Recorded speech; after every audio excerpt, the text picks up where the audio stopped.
and welcome to the last installment of our burger challenge. We're gonna do something really special this month because my great-grandfather was known for his famous hamburgers here in Greene County. And not only did he make them for his family at home, but he also made them for the community at the Otway County Fair. So I happen to have his special recipe in our family cookbook, and that is what I'm going to share with you today. So we're gonna recreate his hamburger, see how it tastes, and before we get to that, I'm actually gonna share a little bit of Greene County history with you to show you who James English Pierce was and what made his hamburger just that special. James English Pierce was born on May 19, 1897. He was best known for his rolling grocery store that provided food for the rural community of Otway, Tennessee. Most people knew him by the nickname Ing. He was known for his jolly disposition and his joking manner. He never met a stranger and loved children. He was a cook in the Army in World War I, and after the war he met Rose Grubbs. They were both married in 1922. They would go on to have 6 children. He became famous in Greene County for his hamburgers that he cooked in the Otway Fair and every Friday night for his family. One of those children, Betty Pierce, became my grandmother. And at the age of 89, she still loves a good hamburger.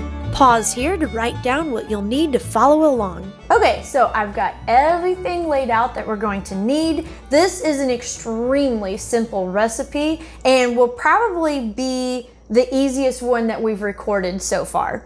So I've got my 1 pound of ground beef. I'm gonna go ahead and put that in my bowl. And here I've got the slices of salt raisin bread soaking in milk. You can also use water if you would rather do that. And salt raisin bread, I went ahead and took the slices and put it in my food processor just to put it into like a more fine crumb before I soaked it in the milk. And this I actually found at my local Mennonite store, which if you live in Greene County or one of the surrounding counties, I did a video on that, which you may enjoy. So you can maybe visit that one later. And also I've got my egg beaten and ready, but the egg is also optional. So if you don't want to put the egg in, you don't have to do that either. And I'm going to salt it really well and pepper before I get my hands in there to mix everything up because I don't want to contaminate my salt and pepper pigs right here. So we're going to be pretty generous with the salt and pepper. I really think that that's kind of what makes or breaks a hamburger, with how much you salt and pepper beforehand. So, because there's, again, no really easier way to do this, we're gonna go ahead and put our hands in there and mix everything up really well. All right, so I've got everything pretty good incorporated in there, and now all we have to do is make it into our hamburger patties. And typically with a pound of beef, I usually try to make about 4 patties out of it. So that's what I'm going to try to do with this one. And there we go. We've got our 4 patties. And now Ing did not grill his hamburgers on a grill, so we're not going to either. He got his cast iron skillet out and that's where he fried them. So I'm going to go ahead and use my cast iron skillet. But first, I'm going to wash my hands. And to make the hamburgers just like Ing would have done, I used my trusty iron skillet with a little bit of oil and managed to fit all 4 of my patties in there. Fry them until they're cooked completely through and you are ready for some good eating. And while the hamburgers were frying, I used this opportunity to go ahead and prepare all of the toppings that I would put on it. Feel free to add all your favorite toppings just like Ing and his family would have done.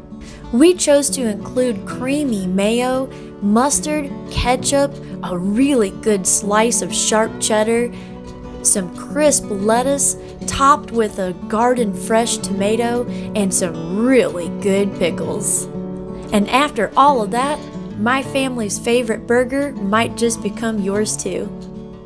All right, so we got them done. Now, one thing we did notice, these actually smell better than the other burgers that we've done this month. Yeah. I don't know why, and I don't know what it is about it. It may be on the stove where we can smell them better. Yeah, maybe it is. Because we did the others on the grill, and you can't really smell the same. Yeah.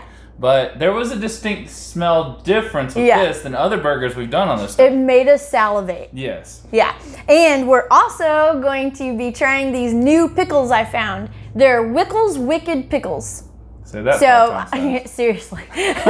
So this is kind of new. I've not seen this in Greene County until now. So I thought, we'll go ahead and try it. Yeah. So now, before we get to the big taste though, we got to do our TCT test. Okay. So in terms of time, oh my gosh, easiest thing ever. 5. It's like 4 or 5 ingredients. Some of them are optional, and you just put it on your cast iron skillet. Simple. So yeah, I'm gonna give that a 5. Okay. In terms of cost, I'm also gonna give this a 5 because there's nothing that was weird. Well, yeah, I mean, you can get salt rising bread easy from either grocery store, or I got it homemade from the Mennonite store. So it might be a little bit better than what you can get from a regular grocery store. But as far as that, I mean, it's 1 egg. That's optional. So you can cut that out and shave even more money off of this. So costs. I'm going to give it a 5. Yeah. Do you get ground beef on sale? I mean, so far this is the closest just from the first 2. We'll see if it's tasty. That's true. I mean, we're getting really close to knocking Jamie Oliver's Cracking Burger. Right. You know what? Apparently, like, James English Pierce Burger is pretty stiff competition for Jamie Oliver Burger. Well, we'll see if the taste is up there or not. That's the part that matters. Yeah, okay, let's go. I'm excited. Now, this time I'm going to try not to crunch right into my mic like I did last time. But this is going to be really hard, actually. I'm just going to try to get it in my mouth. Okay, ready?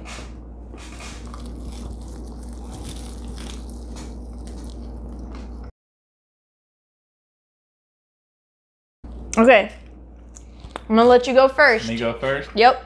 All right, it's hard. Okay, so I do think a combination of doing it on the skillet and the bread that was in it gave it a really good crispy outer. Yes, I was gonna mention that too. It is crispy on the outside. It's got a really crispy outside. The inside still has a lot of flavor. Juicy. It is juicy. It's not like, there's no dryness with it at all. I mean, I don't know if it's hard to say that anything is better than Jamie Oliver's burger, but this is the best one we've tried this month. Okay, that's what I was going to say. This one has by far beat the other kind of weird burgers that we've done. I mean, the pickle burger was good. Pickle burger was All American burger was pretty good, but 5 stars. But but this one, I would say probably beats all of them. Yeah, easily. In terms of taste, you know what? I'm just gonna go ahead. I might be biased. It might have been the iron skillet, but I'm gonna go ahead and give it a 4.5. Yeah. Now Jamie Oliver's got 5. You remember that? Yeah. Okay. We're giving this one a 4.5. I still think Jamie Oliver may beat out a little bit because there's something about that English mustard in that meat that really punches that flavor. Like I said, the flavor in this, it's good, but it's not real strong. No, it's not strong. Which is fine. Yeah. I mean, it's way better than 5 Spice. Oh my gosh, yes. But the texture, I think, elevates it past not having the extra strong flavor. Now that's true. Yeah, the texture on this one, I actually think the texture on this is better than Jamie Oliver's. I agree. But so now we're stuck. Is this really a fight? Like, is this really better than Jamie Oliver's Cracking Burger in terms of taste? Well, what I wouldn't mind trying to do, I mean, I think if we fried Jamie Oliver's burger like we did this one, I think it would have the same texture. It could be, yeah. But now he uses dry crackers, instead of bread soaked in milk. That could be a big difference. It could be a big difference, yeah. It might not fry right. Right. Like because this one had that bread in it, like I think that's what gives it that crust. Yeah. It gives it a little bit extra smell. Yes. Like that odor that you get while Are you're we cooking talking ourselves into a 5? Is that what we're doing? All right. Here's my proposition. Yeah. I think it is no better, nor is it any worse than the Cracking Burger. Yeah, actually, you know what? I would agree with that. So we do need to elevate this to a 5. I think it's equal.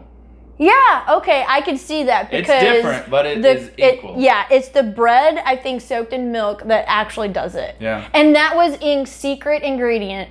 And I think that's why people liked his hamburger so much, because it does kind of envelope it in a nice, crispy kind of first texture. Yeah. And then the bread makes it juicy on the inside. Yeah. You can't really beat that. No. So, oh my gosh. I've never had a burger with texture this good. Hold on, no. Yeah, I haven't either. Okay, so do we really have a recipe that's a 5, a 5, and a 5? I think so. I mean, this is the first time. Okay, we need to celebrate this a little bit, because this is the first time on a Cookbook Collector's channel that we have had a 5, a 5, and a 5. And it's such a simple recipe, it's hard to beat. It is. You have no excuse for not trying this out. Yeah, you really don't. No excuse. excuse. Because it's so easy. Everybody has So, wow. Yeah. So, my great-grandfather's famous Greene County hamburger is a 5-star recipe. So, there was a good reason why people came from all over to go to Otway County Fair just to get his hamburgers. It's good. Yeah, it's really good. Okay, so that is awesome. I'm just shocked. I can't like we actually beat Jamie Oliver's Cracking Burger, and it's the first time it's a 5. I mean, I wouldn't say we beat it. But No, we did. Oh, because this is cheaper and easier to prepare. Yeah, so on the full scale thing. So technically, on a technicality, we did actually beat it. Probably like equal in taste, but in terms of time and cost, we beat it. Yeah. Woohoo! Okay, I'm excited. So, all right. On that level of excitement, we're gonna go end out the month. Heck yeah, that's an excellent way to round out these recipes. So I'm happy with this. Okay. So with that, we're going to round this video up.